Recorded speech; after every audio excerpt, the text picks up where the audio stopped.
In the sweet of the year, when the daffodils peer, with a hey-ho, the doxy o'er the dale, let the songbirds sing of the coming of spring. Let the warm wind fill my sail. Let the songbirds sing and stretch their wing, while the warm wind fills my sail. The tira-lira chants of the lark in the park sings ho, summer's on its way. With a ho and a hey from the thrush and jay, I will tumble with the ladies in the hay. With a ho and hey from the thrush and jay, I will tumble with the ladies in the hay. In the late 19th century, professional pharmacist and amateur ornithologist Eugene Schieffelin set about to introduce as many of the birds mentioned by Shakespeare to Central Park. This, of course, led to him releasing dozens of European starlings, a breed theretofore unknown to America, not to mention one of the most successfully invasive species of birds. Shakespeare in every starling you see.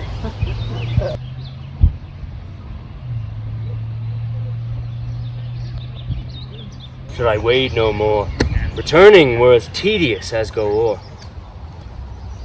Strange things I have in head, but will to hand, which must be acted ere they may be scanned.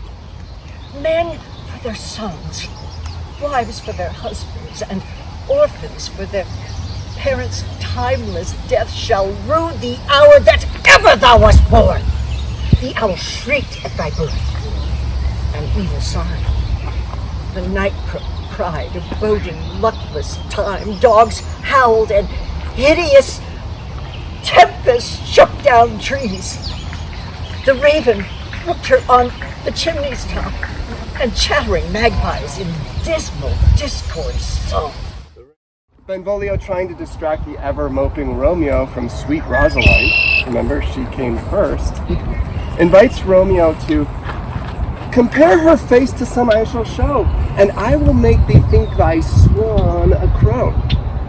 To which Romeo responds, one fairer than my love? The all-seeing sun never saw her match since first the world begun. Take that, Benvolio.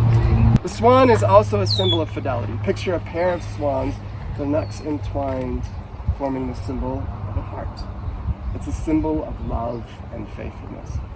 Now, hear Celia describe her devotion to Rosaline. In this case, a different Rosaline in As You Like It. If she be a traitor, why so am I. We have still slept together, rose at an instant, worked, played, ate together. And wheresoever we went, like Juno's swans, we went coupled. Theodore Rettke, American poet Theodore Rettke, who incidentally was a teacher of Montana's own Richard Hugo. He has a poem called The Heron. The heron stands in water where the swamp has deepened to the blackness of the pool, or balances with one leg on a hump of marsh grass heaped above a muskrat hole. He walks the shallow with an antic grace. The great feet break the ridges of the sand. The long eye notes the minnow's hiding place. His beak is quicker than human hand. He jerks a frog across his bony lip, then lifts his heavy bill above the wood. The wide wings flop but once to lift him up. A single ripple starts from where he stood.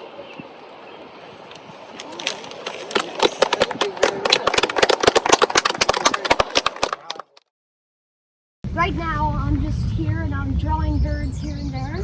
And what are you working on now? Right now, I'm drawing a lazuli bunting, which often, I really want to see one, but I actually haven't seen one before, and often migrate through here. They're beautiful blue and orange and white. And then, and then there's a lot of birds that you can see around here. You'll find a lot of red-winged blackbirds with their iridescent red wings, like in this area.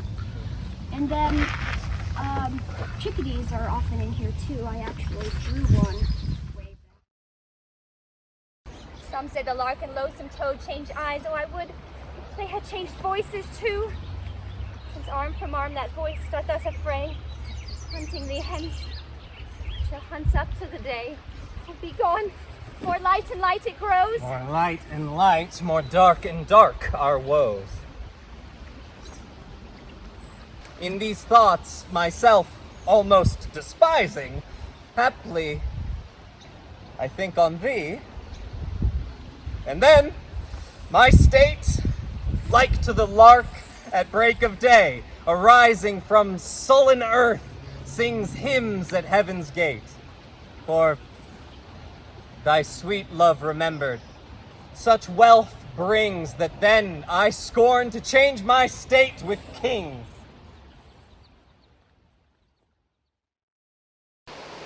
Eugene Shiflin released 60 starlings in Central Park. 1890, the same year as the massacre at Wounded Knee. 300 unarmed humans, mostly women and children, half frozen, became poems before the big guns of the 7th Cavalry. There are now 200 million starlings, coast to coast, Alaska to Mexico, driving native species from their nesting sites towards extinction. I can't blame the birds. They never chose to enlist. They never asked to be actors in yet another tragic history. And I can't help loving, despite the damage they've wrought, their strange mechanical music of clicks and whirs and buzzings. And is their name from the white gemstone spots in the night sky of their winter plumage? Or from how they resemble stars in flight, inspiring Lakota quilts to cover the bodies of the dead?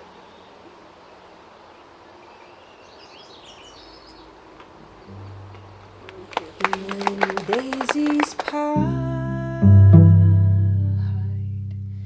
and violets blue and lady smokes all silver